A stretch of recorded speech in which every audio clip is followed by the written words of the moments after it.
అస్య పాన్వే సంజాతం నారసింహ పదాశ్రితం రామానుజ గురుం వందే పాణినీయ పయోనిధిం. భాగవత సద్గోష్ఠికి సాదరంగా ఆహ్వానం పలుకుతూ పెద్దలకు దాసం తర్పించుకుంటూ ఈరోజు మన నారాయణ మంత్ర వైభవాన్ని కంటిన్యూ చేసుకున్నాం. గోపాల వింశతిలో మనం నిన్న 15 శ్లోకం వరకు చదువుకున్నాం. చదువుకునే ప్రయత్నం చేద్దాం.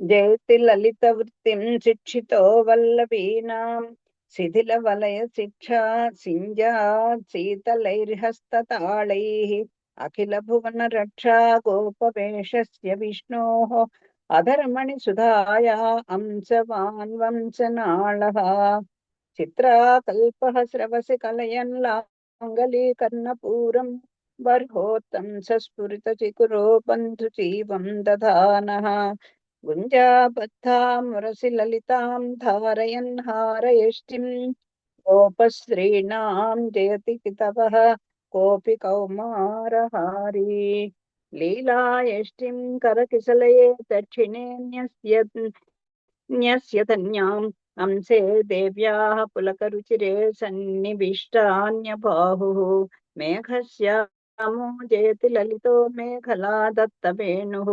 గుంజాపీడస్ఫురిత చికురో గోపకన్యా భుజంగః ప్రత్యాలీఢస్థితిమధిగతాం ప్రాప్తగాఢాంగపాలిం పశ్యాదీషన్మిళితనయనాం ప్రేయసిం ప్రేక్షమాణః భ్రస్తాయంత్రప్రణిహితకరో భక్తజీవాతురవ్యాత్ వారి క్రీడా నిబిడవసనో వల్లభీ వల్లభో నః వాసో హృత్వా దినకరసుతా సన్నిధో వల్లభీనాం లీలాస్మేరో జయతి లలితామాస్థితః కుందశాఖాం సవ్రీడాభిస్తదనువసనేతాభిరప్యర్థ్యమానే కామి కశ్చిత్ కరకమలయోరంజలిం యాచమానః ఇత్యనన్యమనసా వినిర్మితాం వెంకటేశ కవినా స్తుతిం పఠన్ దివ్యవేణురసికం సమీక్షతే దైవతం కిమపి యవత ప్రియం. ఇది కవితార్కిక సింహ సర్వస్వతంత్ర స్వతంత్ర వేదాంతాచార్య కృతిషు గోపాల వింశతి సమాప్తః. ఆ స్వామి యొక్క రూపాలే కనుక ఇవి. మనం పైగా ఈ ధనుమాసంలో ఇది మొదలు పెట్టుకున్నాం కనుక గోపాల వింశతి పూజ చేసుకున్నాం. రేపు ఒకటి స్వామిది ఇంకొక స్తోత్రం చదువుకునే ప్రయత్నం చేద్దాం. మనం ఓం నమో నారాయణాయ అనేటువంటి నారాయణ మంత్రంలో అష్టాక్షరి మంత్రంలో ప్రణవం యొక్క అర్థాన్ని తెలుసుకున్నాం. నమః పదార్థాన్ని తెలుసుకున్నాం. ఆయ నారాయణాయ దాంట్లో ఆయ పదార్థాన్ని తెలుసుకున్నాం. ఇప్పుడు నారాయణ పదార్థాన్ని తెలుసుకుంటున్నాం. అంటే ఆ నమ పదానికి నేను స్వతంత్రుని కాదు, నన్ను నేను రక్షకుణ్ణి కాదు అని తెలుసుకుంది అని చెప్పుకున్నాం. అలాగే ప్రణవంలో అకార ఉకార మకారములు అనేటువంటి 3 అక్షరాల సమూహం. ఆ పదానికి 3 అక్షరాలు ఉన్నాయి. అది ఈ మకార వాచ్యుడైనటువంటి ఈ జీవుడు, అకార వాచ్యుడైనటువంటి నారాయణునికే చెందినవాడు. ఉకారాన్ని ఆయనకే అనేది తెలియజేస్తుంది. దాని వివరణమే నారాయణ అనే పదాన్ని, ఆయా పదాన్ని. అది చతుర్థి లేని వల్ల వచ్చింది అనే. అలాగే నారాయణ నాయ అని రాయకూడదు. అనాకారం అంటే ఇక్కడ నకారంలో ఎలా అయితే నా అంటే వ్యతిరేక పదార్థాన్ని చెప్పుకున్నామో అక్కడ నర నారహ నర నరహ నారహ నర నార నరహ నారహ అని 3 రకాలైనటువంటి వివరణలో. ఎందుకంటే ఆయనకు ఉద్ధే తప్ప క్షీణ దశ కలగదు ఈ జీవులకి. ఆయన చేపట్టినటువంటి ఈ చరాచర ప్రపంచం అంతా కూడా సృష్టించడానికి, పోషించడానికి, లయం చేయడానికి కూడా ఆ నారాయణుడే అని తెలియజేయడం కోసం అని చెప్పారు. అలాగే ప్రళయంలోనూ సృష్టిలో కూడా ఆయనే ఈ సమస్త జీవుల్ని రక్షిస్తూ ఆయన ఒక ప్రళయకాలంలో తన ప్రజల్లో పెట్టుకొని దాన్ని కాపాడుకుంటూ ఆయన మనలాగా కర్మబద్ధుడు కాదు. మనలోనే ఉంటాడు, మనకు అంతర్యామిగా ఉంటాడు. చూడండి, మనకి సత్తను కూడా కలిగిస్తాడు ఈ శరీరాలకి. ఈ ఈ ఆయన యొక్క శరీరాలే ఈ చేతన ప్రపంచం అంతా కూడా అది సృష్టించిన తర్వాత అది కూడా ఆయన కాలానికి కట్టుబడి ఉంటాడు. ఆయన కూడా నియమం ప్రకారం చేస్తాడు. అందరికీ సర్వముక్తి ప్రధానం అనేది ఉండదు. వారి వారి జీవుల యొక్క పూర్వం జన్మ నుంచి వచ్చినటువంటి ఆ పుణ్య పాపాలను దాన్ని బట్టి వాళ్ళ యొక్క కర్మానుసారము వాసన వారి యొక్క దీన్ని బట్టి ఆ జీవులుగా అంటే దేవ మనుష్య తిరియక స్థావర జంగమాలలో ఆయన ఎవరెవరికి ఏ జన్మని ఇవ్వాలో అలాగ సంకల్ప మాత్రంతో ఒక్కసారి ఏకకాలంలో చేయగలడు. ఎవరు మీరు పుణ్యం చేశారు, ఎవరు పాపం చేశారు, ఎవరిని ఏ కేటగిరీలో వేయాలి అని విడగొట్టడానికి ఆయనకి సంకల్ప మాత్రంతో చేయగలడు. మళ్ళీ అలా సృష్టించి వాళ్ళకి అంతర్యామిగా ఉండి దాంట్లో వాళ్ళకి సత్తను కలిగించేటువంటి ఉదారుడు కూడా ఆయనే. వాళ్ళకి ఎవరు ఏది ఉదాహరణ ఎందుకంటే అంటే ఎవరు ఏదేది కోరుకుంటే వాళ్ళకి అది ఇవ్వగలిగేవాడు. మోక్షాన్ని కూడా ఇవ్వదగినవాడు. బ్రహ్మాది దేవతలు కూడా ఆయనకి శేషభూతులే. సర్వస్వతంత్రులు ఆయనే. సర్వస్వతంత్రుడు ఆయనే. ఆయన ఆ నిత్య సూర్యవర్గంలో కూడా అందరూ ఆయనకి శేషభూతులే.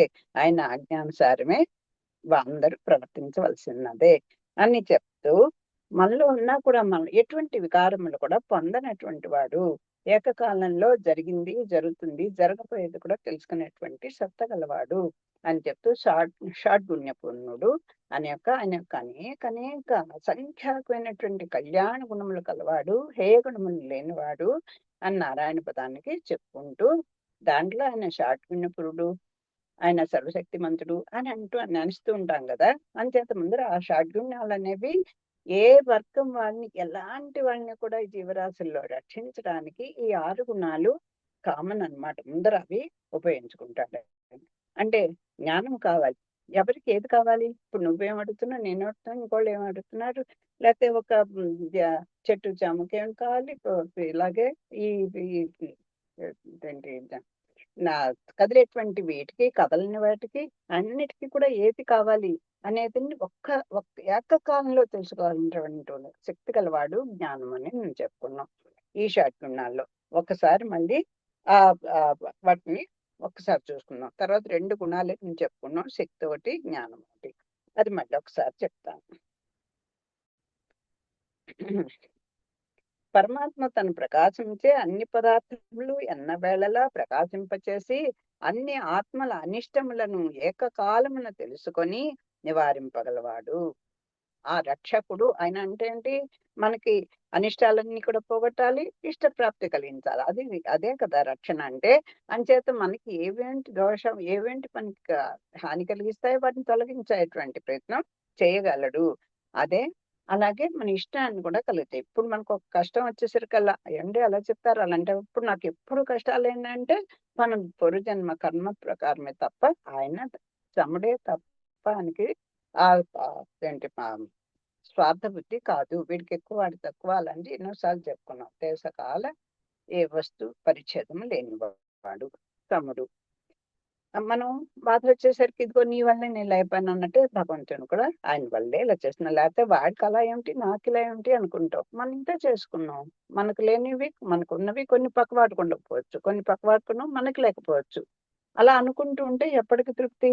ఏదో వచ్చింది కష్టం, మనం పూర్వజన్మ సుకృతం అని అనుకోవాలి తప్ప మన కర్మను అనుభవింపచేసేస్తుంటే తొందరగా అయిపోతే మనం ఇంకా పునరావృతి ఉండదు కదా. మనం కూడా స్వామి దగ్గర చేరుకోవాలని కదా ఆయన ప్రయత్నం. అందుకే కదా ఇన్ని 5 రకాలైనటువంటి జన్మల్ని చేసుకొని అయినా పరమేశ్వరుడుగా, వ్యూహవాసుదేవుడుగా అనేక రకాల అవతారాల్లో అంతర్యామిగా అత్యామూర్తిగా వచ్చి ఎదురుకుండా కనపడితే మనం ఆశ్రయిస్తాం కదా. కాకపోతే మనం ఆశ్రయించిన వాళ్ళని రక్షిస్తాడు. మిగతా వాళ్ళని కూడా ఏదో పాపం చేసేవాళ్ళే అనుకుంటే కొన్ని మనకు పట్టినన్ని జన్మల పాటు కొన్ని వేల జన్మల వరకు చూస్తాడు పాపం.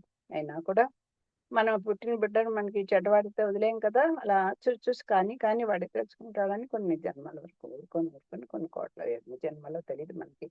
అప్పుడు ఒక్కొక్కటి ఆయనే నా పేరు తలిచావన్నో, నన్ను అన్నావన్నో, నా ఊరు ఉన్నావన్నో అలా అనుకుంటూ పాపం పాయింట్లు వేసుకుంటూ నిర్హేతుక ఏమి కారణం ఉండదు. మనకు ఆ బుద్ధే రాదు. అయినా కూడా ఆయనే పాపం ఆయనకి సుముఖులుగా చేసుకొని మనని తరింపచేస్తారు. ఆ సుముఖత్వం ఉండాలంటే మనకి ఎప్పుడు చెప్పేది ఇదే, సమధమాదులు కలిగి ఉండాలి, సజ్జన సాంగత్యం ఉండాలి, ఆచార్యని ఆశ్రయించాలి, ఆచార్య ద్వారానే మనం మంత్రోపదేశం చేసాలి, ఆ మంత్రాన్ని అనుష్ఠానం చేసుకోవాలి, ఆ మంత్రం బలం ఏంటో కూడా ఇన్నాళ్ళు చదువుకున్నాం. ఇవన్నీ చేస్తే ఆచార్య ద్వారా మనం స్వామిని చేసుకునేటువంటి అందరికీ కలుగుతుంది ఆ భాగ్యం. ఇప్పుడు ఆయన షాఢ్యుని గుణాలను మనం ఒక్కసారి చెప్పుకుందాం. పరమాత్మ తన ప్రకాశించే అన్ని పదార్థములను అన్ని వేళలా ప్రకాశింపచేసి అన్ని ఆత్మల యొక్క, ఆత్మ అంటే జీవుడే, అది మర్చిపోకూడదు, ఆత్మల యొక్క అనిష్టములను ఏకకాలమున తెలుసుకొని నివారింపగలవాడు. ఈ బుద్ధి విశేషము జ్ఞాన గుణము అగుచున్నది. జీవులు హేయ కృత్యములు చేయువారు నిత్య సంసారులు అటువంటి వారిని కూడా పరమపదవాసులైన నిత్య సూర్యులతో సమానులుగా చేయగల అఘటిత ఘటనాశక్తి గలవాడు, అట్టి సమర్థత కలవాడు. ఆ గుణ విశేషము శక్తి అనబడుచున్నది. ఎట్లాంటిదంటే మనకేమిటి ఆషమషిగా ఫోన్లే ఏదో చేసావు, అంత ప్రహ్లాదన భక్తి నీకు లేదు కానీ నువ్వు చేసావు అని అనుకోడు. ఆయన ఆశ్రయిస్తే ఏ కృత్యాలు చేయడమే మన బతుకు అంతా. ఈ జీవుల యొక్క గుణం ఏంటంటే ముందర చెడతలంపు, చెడ పని, చెడ ఆలోచన, ఇదే కదా మనకి చేస్తాం. వాక్ అయితే మరీ అసహ్యం. అలా ఉన్నటువంటి మనని కూడా నిత్య సంసారులు అంటే ఈ జన్మన్న చక్రంలో అలా తిరుగుతూ ఉంటారు. ఎప్పటికీ దాంట్లో బయటపడాలనేటువంటి ఊహ కూడా మనకి రాదు. ఎందుకంటే అదంటే మనకి అహంకారం, మమకారాలు ఈ రెండు మన అడ్డేస్తుంటాయి. ఈ ప్రాకృతమైనటువంటి విషయాల లోలత్వ మన మనసు చిత్ర విచిత్ర కథలతో ఆ వాటి వైపు తిప్పేస్తూ ఉంటుంది. అందుకోసమే మనకి శమధమాలు కావాలి అంటే ఆ మనసు యొక్క నియంత్రణ, అదే ఇంద్రియముల యొక్క నియంత్రణ మొదటి నుంచి అలవాటు చేసుకుంటే కొంచెం కొంచెం ఆ దారిలో లైన్లో ఉంటాం మనం కూడా. అటువంటి మనలాంటి వాళ్ళని కూడా ఆయన ఏమనుకున్నారు, మీరు ఇక బాధపడకండి, నిత్యసులతో సమానంగా మీరు కూడా నన్ను సేవించుకుంటారు అని చెప్తారు. ఆచార్యులు కూడా ఎన్నో ఆచార్యుల ద్వారా, పెద్దల ద్వారా, ఆళ్వాళ్ళ అందరి ద్వారా చెప్పిస్తున్నారు, గ్రంథాల్లో మొత్తుకుంటున్నారు అని. అలాగా చేయగల ఆయనకు అంత శక్తి ఉంది. అంతా మనం ఏమి కష్టపక్కల ఆయన ఆశ్రయిస్తే చాలు, అప్పుడే మనం మంచి గుణం వస్తుంది.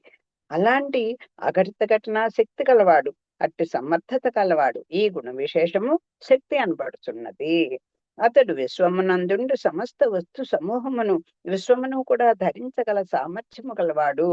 ఒకడైతే ఇంత బంతే మగాడు, ఇంత బండరే ఒకడు మగాడు, ఇంకొక పర్వతాన్ని ఒకడు కారే వేదైతేసాన్ని చూపిస్తుంటాడు. అలాగా అంతవరకు కొంతవరకే శక్తి తప్ప మొత్తం ఈశ్వానంతా కూడా మోయగలటువంటి శక్తి ఎంత పెద్ద గజ మదించిన ఎన్నికైనా కొంతవరకే అది బరువులు మోయగలదుగా తప్ప ఈ సమస్త విశ్వాన్ని ఎవరు ధరించలే కదా. కానీ స్వామి సమస్త వస్తువుల్ని, సమూహాల్ని, ఒక్కటేంటి అన్నిటిని కూడా ఆయన ధరించగల సామర్థ్యం కలవాడు.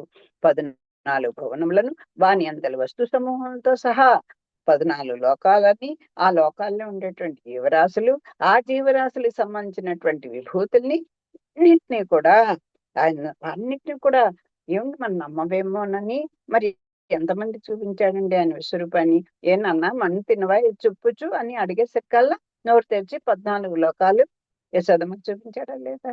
అలాగే అర్జునుడికి ఇంకా ఇంకా 18 అధ్యాయాలు అయిపోతున్నా అలా అయిపోతుంటే ఆయన కూడా విశ్వరూపం చూపించాడు లేదా? ధృతరాష్ట్రుడు చూపించాడా లేదా? ఆ మహానుభావులు ఎంత ఎంత ఎన్ని రుజువులు ఇప్పిస్తున్నాడండి.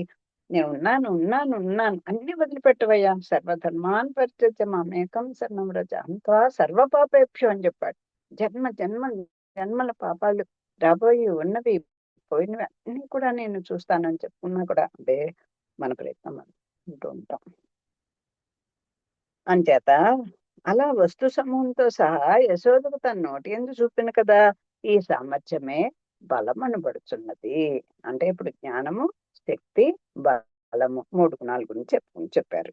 ఇంకా సృష్టి అందలి వస్తువులు అనంతములు, వాన్ని ఏవి ఉండవలసినట్లు వాన్ని నియమించును. ఆ నియమించి విభవమును నియమించు విభవమును ఐశ్వర్యముందరు. అబ్బా! ఆయన చాలా ఐశ్వర్యవంతుడండి. ఆయన కోటీశ్వరుడండి. అంటే మనం ఒక్క డబ్బు, సంపద ఏవో కార్లు, భోగాలు అన్నీ ఉన్నవి అంటేనే అది భోగం అనుకుంటాం. ఐశ్వర్యం అంటే నియమన సామర్థ్యం. అది. ఒక నియమన సామర్థ్యం ఉండాలి. ఒక కుటుంబాన్ని కానీ, ఒక సంస్థను కానీ, ఒక ఏదోనండి. ఒక చిన్న కుటీర పరిశ్రమ అండి. అది అది నిర్వహించగల సామర్థ్యం ఎవరికుంటుందో అది కదా! మంచి లీడర్ అండి. అంటే ఏంటి లీడ్ చేయడం అంటే, నాయకుడు అంటే ఏంటి? ఉన్నవాళ్ళని నడిపించేవాడు కదా నాయకుడు. అలాగా ఈయన ఈ విశ్వానికి నాయకుడాయన. అంచేత అలా ఉండేది ఆయనకి ఐశ్వర్యం అది.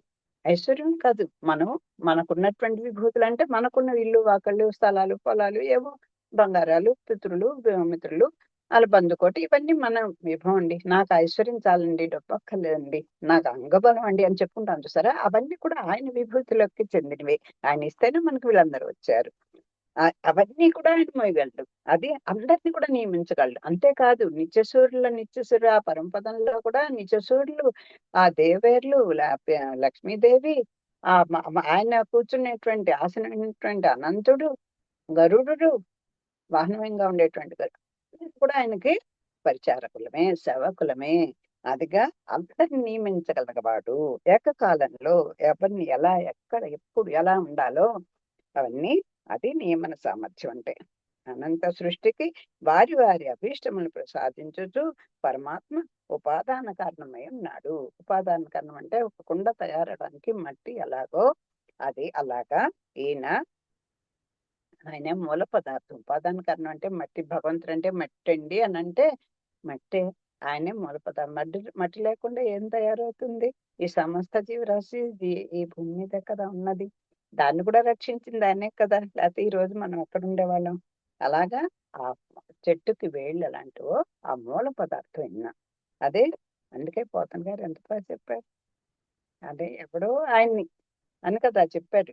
అంతే తప్ప బ్రహ్మగారు రండి, ముదురు రండి, వీడు రండి ఆయన రండి అని అనలేదు కదా! జగమెవ్వని లోపల నుండు లీనమై ఎవ్వని ఎందుడిందు పరమేశ్వరుడెవ్వడు మూల కారణం వెవ్వడు అని కదా చెప్పించారు. అలాంటి వాడు ఆయన. ఆయనను తన స్వరూపమునకు ఏ వికారము లేకయుండు పరమాత్మ లక్షణము వీర్యమనపడుచున్నది. అంటే సర్వ పదార్థాల్లోనూ ఉంటాడాయన. కానీ వాటికి ఉన్నటువంటి దోషాలు తనకంటే మనకేనద్దా కాస్త ఇంత పిసరు వేడి తగిలినా, చలి తగిలినా, ఏదైనా చెడు వాసన ఛీ! అసహ్యం, అసహ్యం అంటాం. మరి ఆయన పాపం అన్ని పదార్థాల్లో ఉంటాడంతే. దానికి ఏమీ అంటవు. అదే వీర్యం అనబడుతుంది. పరమాత్మ ఎవరి స్వాధీనమున ఉండువాడు కాదు. అతని సంకల్పం ఎవరి సహకారము అపేక్షింపదు. ఈ గుణము తేజస్సు అనబడుతున్నది. అది ఇక్కడ తేజస్సు అంటే మనకేదో ఒక జ్యోతి అని అన్నాం కదా. తేజస్సు అంటే అదే. అంటే మనకి కనపడినటువంటి ఒక గ్లో గ్లో అంటారు కదా, అది అనుకోండి. ఆయనకి ఏమిటిట ఆ పరమాత్మ. మనమైతే ఏదో ఒక ఎవరో ఒకరు అధీనంలో ఉండాల్సిందండి. అబ్బే నాకెవరి సహకారం అక్కర్లేదు, నేను ఎవరిని వాడు తల్లి పడదు, వాడు తండ్రి పడదు, వాడు భార్య పడదు, వాడు భర్త పడరు, వాళ్ళు పిల్లలు పడరు, ఒకళ్ళు పడరు. కానీ ఎవడెవడిని ఆశ్రయించైనా బతుకుతున్నాం. పోనీ ఎవ్వరూ లేరు. నువ్వు తినే తిండి అక్కడ నువ్వు సంపాదించు, బట్ట, అలాగే నీడ, ఏది చూసుకోండి, మనం పీల్చే గాలి, ఇవన్నీ మనం స్వతంత్రంగా మనం సంపాదించుకున్నామా? లేదు కదా. అది గుర్తించాలి. అది అంచేత ఎవరు అబ్బే నేను ఎవ్వరికి లోబడి ఉన్నాను, నేను సర్వస్వతంత్రుడు అనుకున్నవాడు కూడా వాడు తినే తిండి ఏంటి, పీల్చే తిండి, తాగే నీళ్ళు ఎక్కడివి, వాడు అనుభవించే వస్త్రాలు ఎక్కడివి, అలా తలుచుకుంటే ఎంత పరాధీనమో మనం తెలుస్తుంది. అది. కానీ స్వామికి ఆయన అధీనంలో ఇవన్నీ ఉంటారు తప్ప ఆయన ఎవరి అధీనంలో ఉండడు.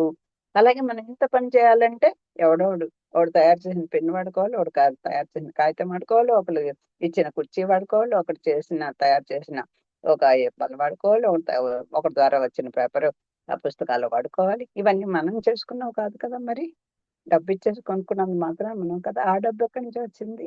అది అవన్నీ కూడా చూసుకోవాలి. అలాగా అలా ఎవరి సహకారము అపేక్షించడు, ఎవరి అధీనంలో ఉండని వాడు. అది కదా తేజస్సు కనపడుతుంది. ఆ సర్వేశ్వరుని అనంత కళ్యాణ గుణములలో కొన్నిటినైనా స్మరించి చెప్తాము కదా అని చెప్తున్నారు. అలాగని 4 చెప్పారు. ఇంకా జ్ఞానము, బలము, ఐశ్వర్యము, తేజస్సు, వీర్యము అన్ని వచ్చాయి కదా. అది. ఇప్పుడు గోవుకు అప్పుడే పుట్టిన తన దూడ యందు గల అపేక్ష గర్భవాస ప్రేమ. ఆ దూడ యొక్క శరీరం మాలిన్యమును భోగ్యమును భుజించి తీయని రుచికరమైన పాలనిచ్చి కాపాడినట్లు చేయను. దూడ జోలికి ఎవరు వచ్చినను వారిని కొమ్ములతో కొమ్మి కాళ్ళతో తన్ని కాపాడినట్లు చేయను. ఇది వాత్సల్యం చేతనే. ఇంకా ఇంకా ఇలా చూసుకుంటే ఇంకా ఎన్ని నామాలో ఎన్ని గుణాలు, అసంఖ్యాక కళ్యాణ గుణాకరుడు.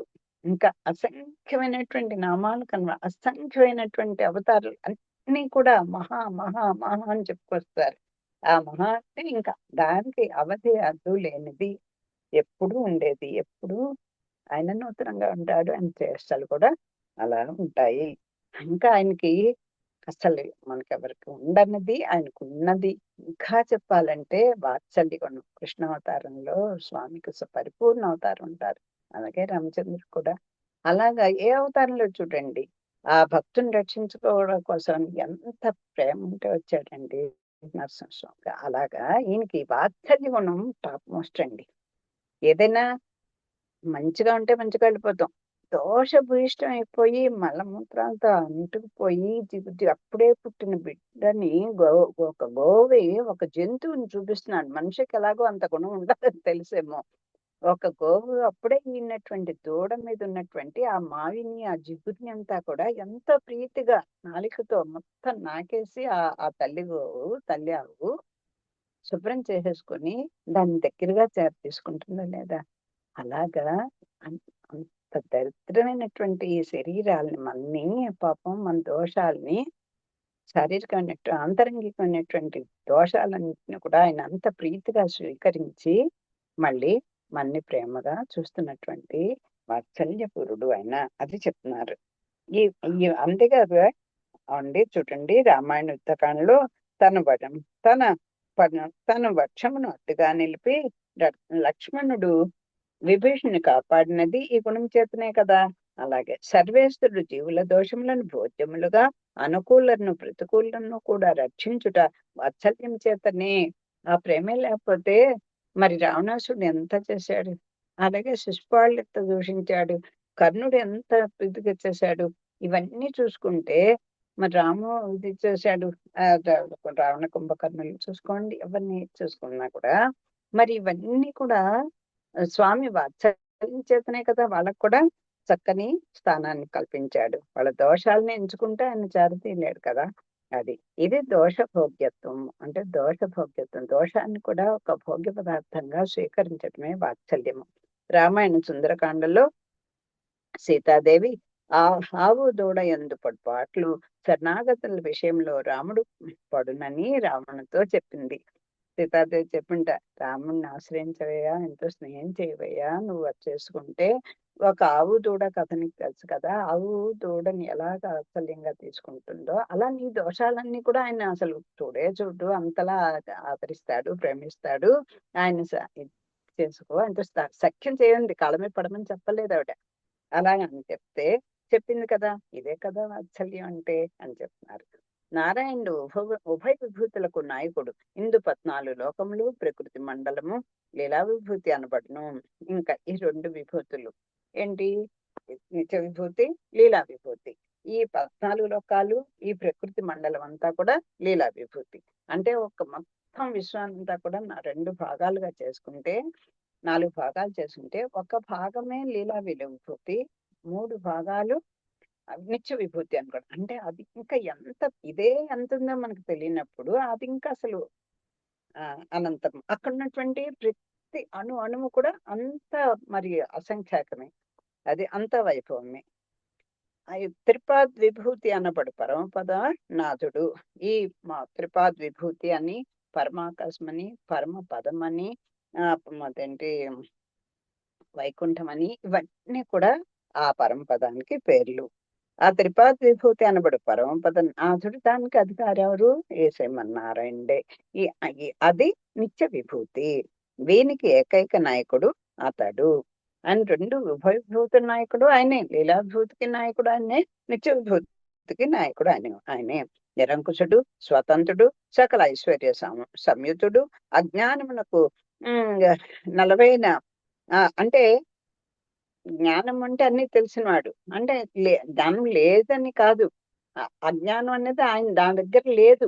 అది. అంటే జ్ఞాన పరిపూర్ణుడు అయినటువంటి వాడు. ప్రకృతి మండలమున జన్మించిన వాడు. మానవుడిగా పుట్టాడు కదా! రాముడుగా, కృష్ణుడుగా అలా వచ్చేసాడు కదా! ఎన్నో అవతారాలు ఎత్తుకుంటూ.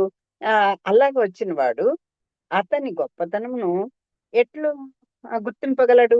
మరి అలా అంత గొప్పవాడండి, ఐశ్వర్యవంతుడండి, నిరంకుశుడు, సర్వస్వతంత్రుడు, పరమపద నాయకుడు ఇన్ని చెప్పుకుంటూ మామూలు మానవుడుగా వచ్చేస్తే ఎవడండి ఆయన దీన్ని గుర్తించగలరు? ఎవరి గొప్పతలు గుర్తించగలిచారా? కొట్టారు, తిట్టారు, దొంగ అన్నారు, చోరుడు అన్నారు, ఎన్నో అన్నారు పాపం. అయినా కూడా మరి ఎలా గొప్పతనం తెలుస్తుందండి అంటే ఆ సంకోచంతో జీవుడు అతని చేరుటకు వెనుదీయకుండా జీవులందరిగా సమముగా ఉండుచు. అందుకనే పాప ఆయన నేను ఇంతటి వాడిని, నిరంకుశుడు, సర్వస్వతంత్రుడు, సర్వ ఐశ్వర్యవంతుడు, నియమన సామర్థ్యం కలడు, ఎన్నో చెప్పుకున్నాం కదా ఆయన గురించి. అయ్యో బాబోయ్! ఆయన దగ్గరికి ఎలా వెళ్తామండి అంటే ఆ భయం పోగొట్టడం కోసమే మనలాగే మన దీంట్లోని ఏ అవతారం అయితే ఆ అవతారానికి తగినట్టుగా వచ్చాడు. రాముడు, కృష్ణుడు చూసుకుంటే చూడండి పూర్తిగా అన్నిట్లో తేడాలు ఎలా కనిపిస్తాయి. ఆయన రాజరికంలో అలానే ఈయన యాదవుడుగా ఒక గొప్ప కులంలో పుట్టాడు. అలాగా వాళ్ళకి తగినట్టుగా ఒక మలిపించని చూసి ఫ్లూట్ ఉంటే కృష్ణుడు అనుకోవాలి తప్ప గొప్ప గోపి వేషమే కదా ఆయన. అలాగే కదా చేశాడు. అలాగా ఉండొచ్చు తానే చొరవ తీసుకొని ఆ కళ యొక్క ఫలము తనకే అన్నట్లు మెలకు గుణ విశేషము సౌశీల్యమందురు.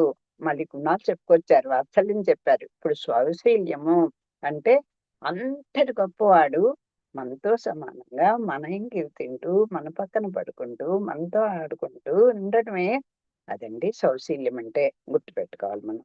రాముడు తను సర్వేశ్వరుడైనను మానవ మాతృగాను వనచరులకు సహచరుడుగాను కలిసిమెలిసి రామాయణ యుద్ధకాండం చెప్తుంది. కలిసినట్టుగా రామాయణం చెప్తుంది కదా. ఒక రాముడే కృష్ణుడే కాదండి, రాముడు కూడా పాపం అలాగే కదండి వచ్చాడు. మరి అంతటి సర్వేశ్వరుడైనా కూడా మానవ మాతృగా వచ్చాడు. వనచరిత ఆయనదైతే ఇంకా చెప్పాలి అసలు. ఆ కోతి మూకలందరినీ వేడుకొని వాళ్ళతో స్నేహం చేసి వాళ్ళనే భారతీయత కట్టించుకొని ఆయన సీతమ్మ తల్లిని వెతకడానికి కూడా మరి ఆంజనేయ స్వామిని పంపించుకొని ఆ శుక్రుడితో స్నేహం చేసి అలాగా సహచరుడుగా అందరినీ వాళ్ళతో మరి గుహుడితోటి వాళ్ళతోటి మైత్రి చేసుకుని ఇవన్నీ కూడా అన్ని పాటలు పాడి ఎందుకు వచ్చాడు? ఎందుకు ఇలా ఉండాలి, అన్ని భూతంలోనూ అందరిలో కూడా చెడు మంచి ఉంటాయి, వాళ్ళతోటి ఇలా ప్రవర్తిస్తే ఇలా ఉంటే మీరు కూడా మీరు ఇలా ఉంటారు, నన్ను చేరుకోగలరని చెప్పడానికే కదా. కృష్ణావతారం మందు అర్జునుచే కృష్ణ యాదవ సఖాయను ఏకవచనములను సంబోధింపబడినట్లు అది అక్కడ చూడండి. వనచరులకు సహచరుడుగాను ఉన్నాడు రాముడు. అక్కడ కూడా ఏకవచనంతో.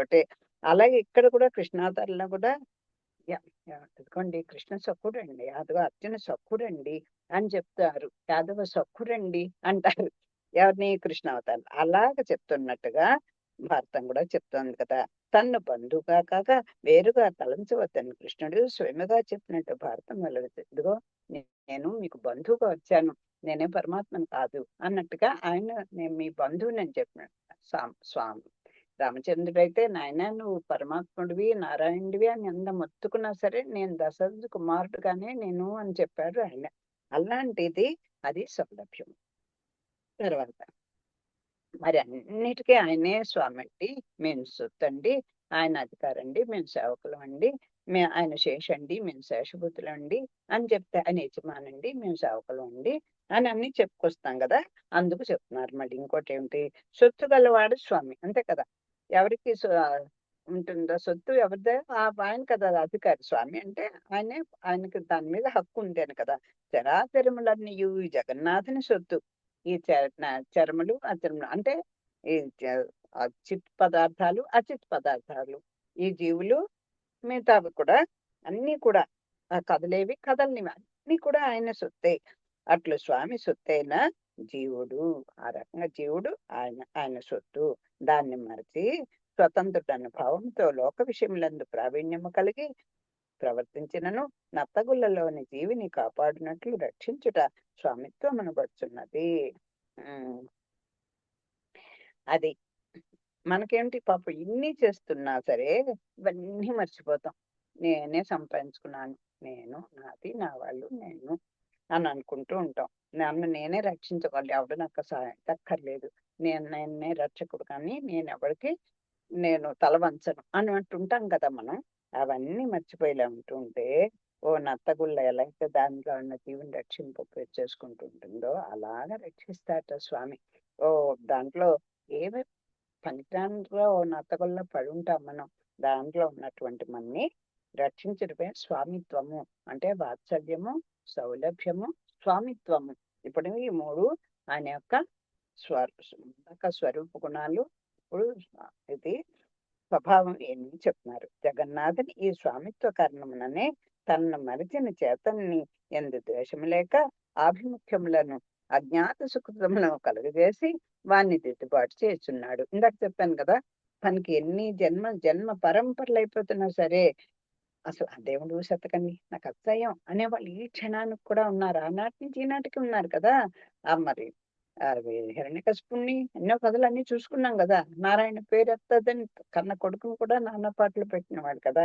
అలా ఉంటే అంత ద్వేషం, ఈ భగవద్వేషం, ఆచార్యద్వేషం, భగవతత్వముల విషయంలో ద్వేషం, ఆ ద్వేషం అలా నిండిపోయిన ఈ జీవుణ్ణి కూడా తన వైపు తిప్పుకుంటూ ఆభిముఖ్యాన్ని కలిగిస్తూ దాని మీద అభిరుచి కలిగిస్తూ అజ్ఞాత సుకృతాలు అసలు ఏమి ఒక మంచి ఏ అర్థం అంటే ఒక్క ఇంత లేస మాత్రం ఏదైనా ఉందా ఈ కర్మ ఏంటి మనస వాచ కర్మంలో ఏదైనా ఇంత లేస మాత్రమేనా ఉందా అని వెతుకుతాటండి, ఏమీ దొరకదు.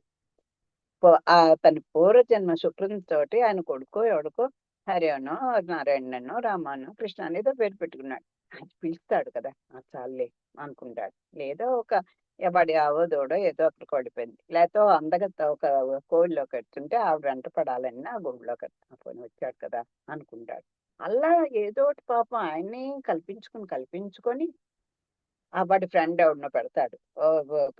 కృష్ణుడినో రాముడినో నరసింహన్నో వెంకటాన్నో ఏదో ఆ వెంకట వేనని పలికిన చాలు అనుకుంటూ ఏదో ఒకటి బాటలు పడి అజ్ఞా సుకృతాలన్నీ కూడా ఆయనే చేసుకొని వాని దిద్దుబాటు చేస్తుంది. తల్లి చూడండి, చేయి దాటిపోయిన పిల్లలు ఉంటారు. ఎలా చెప్పినా వాళ్ళకి అర్థం కాదు. పిల్లలే కాదు, కొన్ని మూర్ఖులు అంతే ఉంటారు. మూర్ఖుడు అని ఎవరంటారు? వాడికి తెలీదు, ఒకటి చెప్తే విని వాడు కదా మూర్ఖుడు అన్న. అలాంటి వాడిని కూడా పాపం తన వైపు దిద్దుకోవడానికి ఇలాంటి అజ్ఞానసుకృతాలని పెట్టి దిద్దుబాటు చేస్తుంటాడు. స్వామి తన కార్యము చేయడం అని జీవుని సంశయంను పోగొట్టి విశ్వాసము కలిగించే గుణమును స్వామిత్వం అందరూ. అది మనకు అసలు ఆ నమ్మకం అనేది లేదు. అదే ఆ నమ్మకాన్ని కూడా ఆయనే కల్పిస్తాడు. ఎన్ని చేసిన ఆయనే రక్షకుడు అని తెలుసు. మనం మంత్రోపదేశం చేసుకుంటాం, అన్ని రోజు జపాలు తపాలు చేస్తాం, పారాయణ చేస్తాం, అన్ని చేస్తాం.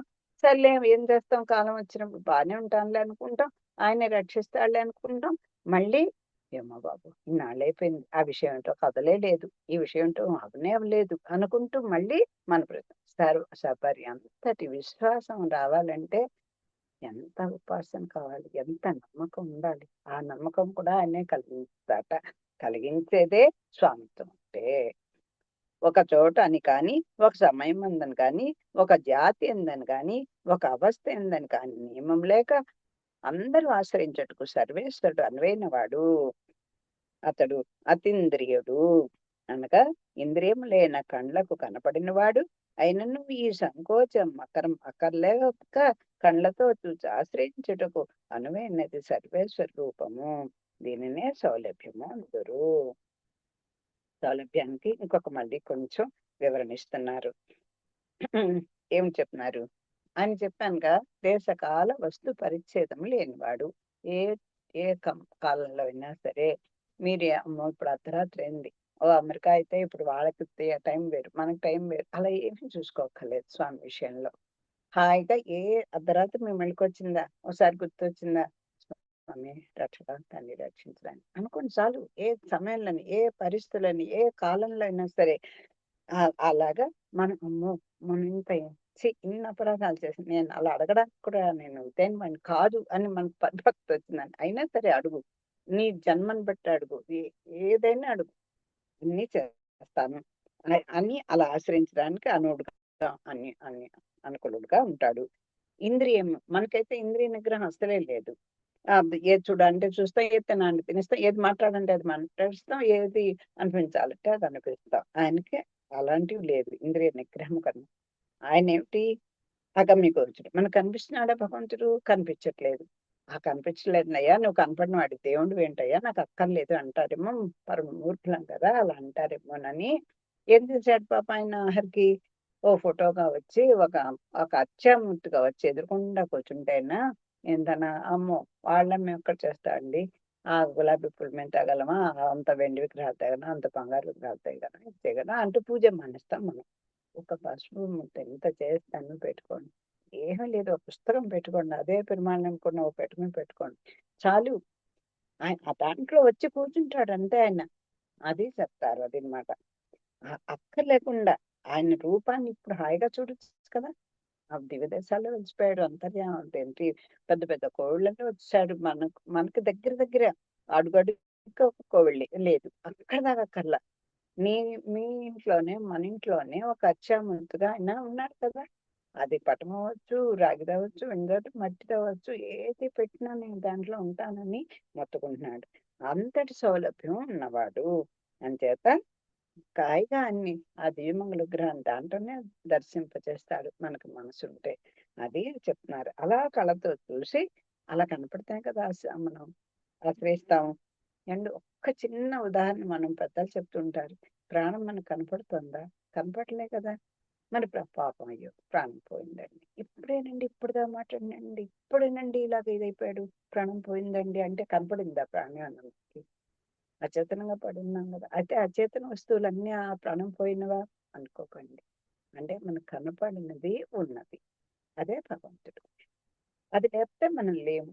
అది ఉన్న ప్రాణం ఉన్నప్పుడే కదా మనం ఉంటున్నాం. అలాగే ఆ భగవత్ ఆచార సంబంధం ఉంటే వాడు ఉన్నవాడు, లేనివాడెవడు, లేనివాడే.